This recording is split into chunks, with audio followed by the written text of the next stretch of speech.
इसी में क्या लदा अलग कर रहे हैं? हाँ, इनमें दही डालना। दही डालवाना तुम अपने वाले दही आधों में डालते हैं।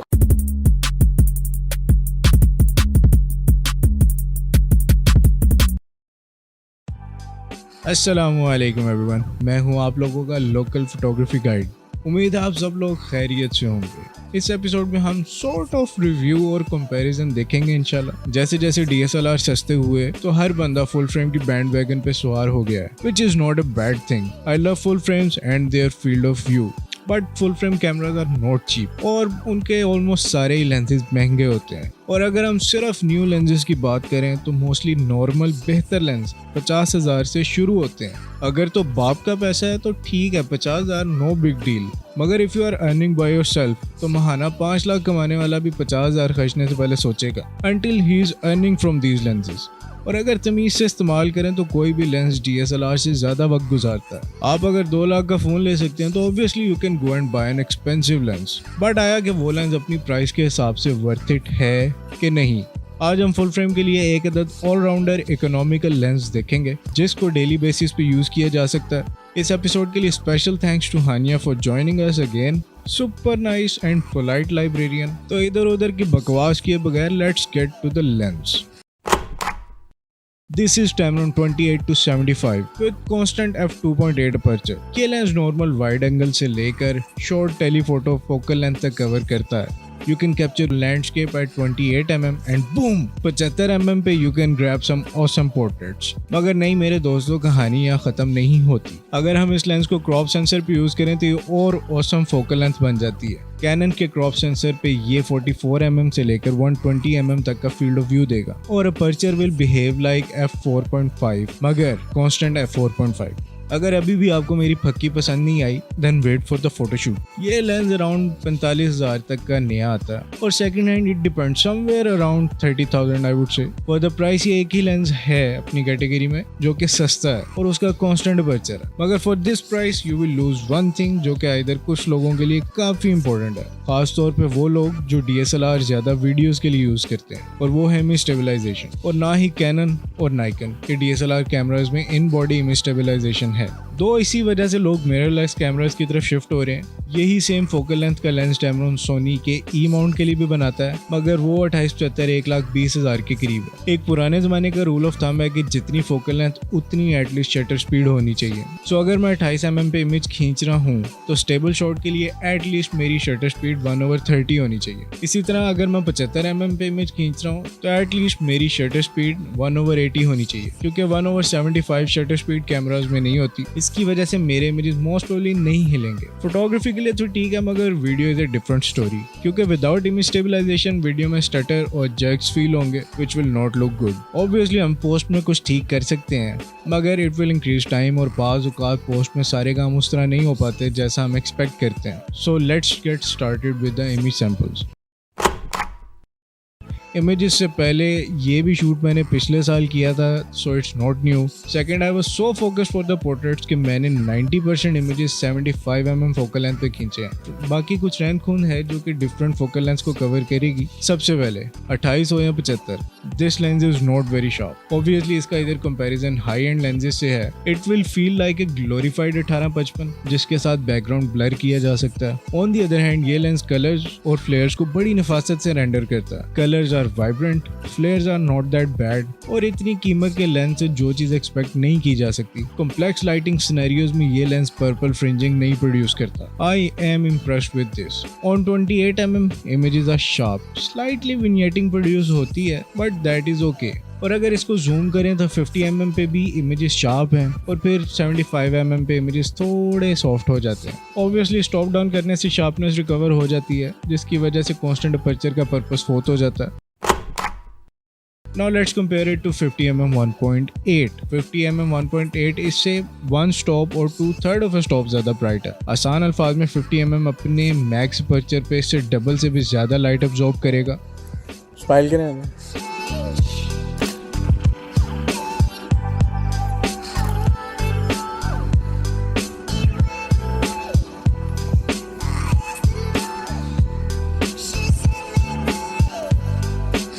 फिर एक दफ़ा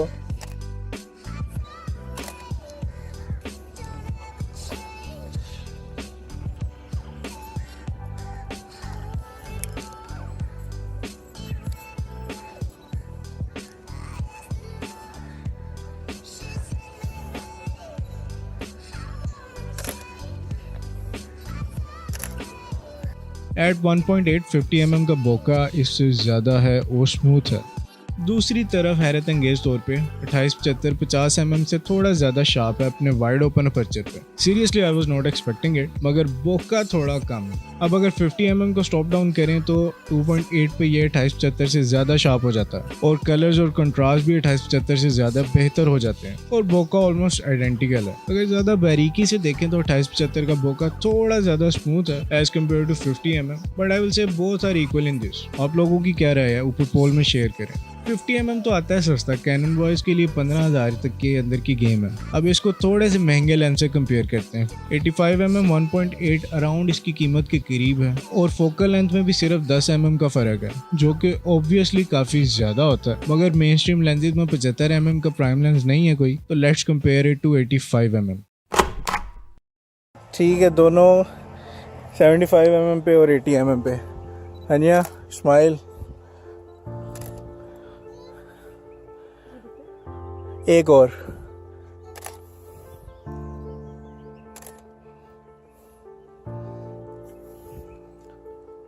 लेट मी चेक। कमर सीधी करो हनिया। हाँ थोड़ा सा, हाँ ये आगे से शर्ट भी ठीक करो थोड़ी सी। हाँ पीछे कहाँ आ रहे हो? चलो रेडी। थोड़ा सा गुस्से के साथ पहले की तरह, जैसे पहले थी।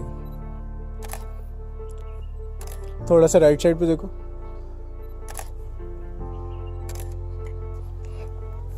No one asked me what I want to। 85 mm भी इससे 1 2/3 ऑफ स्टॉप ज्यादा ब्राइट है और f1.8 पे background almost look different. 10 mm के डिफरेंस की वजह से कंप्रेशन डिफरेंट है और बैकग्राउंड ज्यादा करीब है और ऑब्वियसली 1 2/3 ऑफ स्टॉप की वजह से बैकग्राउंड ज्यादा ब्लर भी है। इधर 28-75 mm पे थोड़ा सॉफ्ट है कंपेयर टू 85 mm। बैकग्राउंड भी इतना ब्लर नहीं है। आई थिंक जूम लेंस के हिसाब से माड़ा नहीं है ये image. Obviously 85 mm is better, मगर 85 mm जूम लेंस नहीं है, तो for a zoom feature we will lose the bokeh. अच्छा, if I stop down 85 mm to f2.8 तो स्टिल अपनी लंबी फोकल लेंथ की वजह से इसका बोका 75 mm से बेहतर है। और अगर हम दोनों लेंसेज को स्टॉप डाउन करें f4 पे तो बोका तो 85 mm का ज्यादा है ही, मगर 28-75 अब ज्यादा कंट्रास्टी है। आप लोगों को दोनों लेंसेज में से किसका रिजल्ट बेहतर लग रहा है? ऊपर पोल में अपनी राय शेयर करें। Now let's check some of the images. मैंने उस दिन ऑलमोस्ट सारा टाइम 28-75 से इमेजेस खींचे थे। अफसोस की बात यह है कि I really use wide angle focal length for portraits, तो मोस्ट ऑफ द इमेजेस मैंने 75 mm पे ही खींचे हैं।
I hope you liked the images. It was a good day and we had a lot of fun with Hania. Now let's check the video.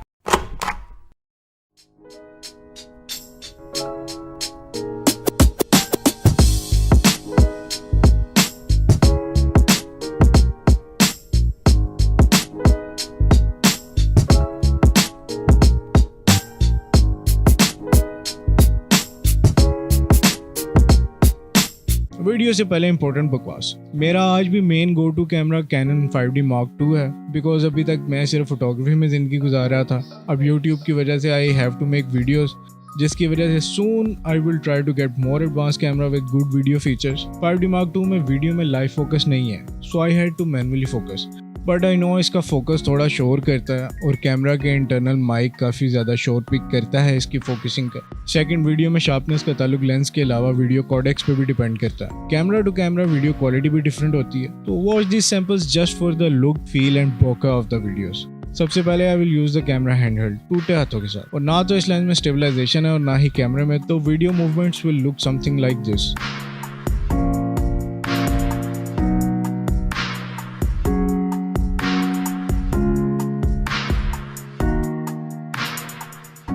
Even इसको premiere के famous वॉब stabiliser से 3% stabilise करें तो इतना फर्क पड़ जाएगा वीडियो को। बाकी मेरे हाथों को जो गोला वजह हुआ है उसका मैं कुछ नहीं कर सकता। For video you definitely need a camera with IPIS. Apart from that, lens की video quality is great. Finally, what do I think about it? ना तो मेरे से किसी ने पूछा है, फिर भी मैं प्रधानमंत्री बन के इस लेंस के बारे में अपनी राय कायम करूंगा।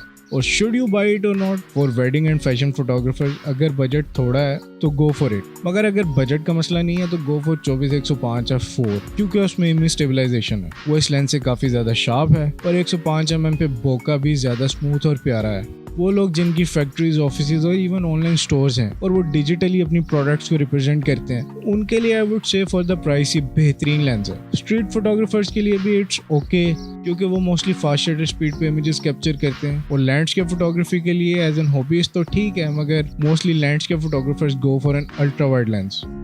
सो what do you think guys? Comments में अपनी राय जरूर शेयर करें। Don't forget to like, subscribe and share this episode. हमेशा की तरह अपना ख्याल रखिएगा, खुश रहें, आबाद रहें। मैं हूं आप लोगों का लोकल फोटोग्राफी गाइड। अल्लाह हाफिज।